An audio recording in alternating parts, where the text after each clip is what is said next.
Hello everyone, আজকে আমরা যাচ্ছি বিয়েবাড়িতে। তাড়াতাড়ি রেডি হয়ে আমরা সবাই মিলে ছর্দির বাড়ি চলে আসলাম। তারপর সেখান থেকে সবাই মিলে একসাথে পৌঁছলাম বিয়েবাড়িতে।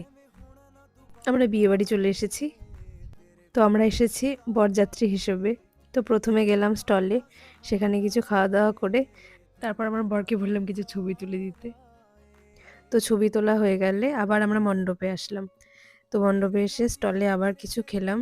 অনেক কিছুই খেলাম, কিন্তু আমি খাওয়ার ভিডিও করতে ভুলে গেছি একদম। তারপর মা, আমি আর ছর্দি দাঁড়িয়ে অনেকক্ষণ ধরে কি গল্প করছিলাম এই মুহূর্তে আমার মনে পড়ছে না। তো আমি বিয়ের ভিডিও করতে ভুলে গেছিলাম, তাই নতুন বর আর বউয়ের ছবি দিয়ে দিলাম। এরপর আমরা চলে আসলাম রাতের খাবার খেতে।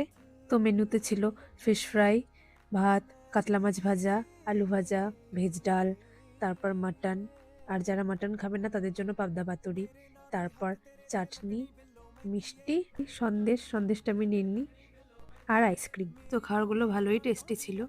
তো তারপর আমরা সবাই মিলে স্টলে এসে পান খেলাম, তারপর আমরা বেরিয়ে পড়লাম। তো এখন বাই, দেখা হচ্ছে আবার নেক্সট ব্লগে।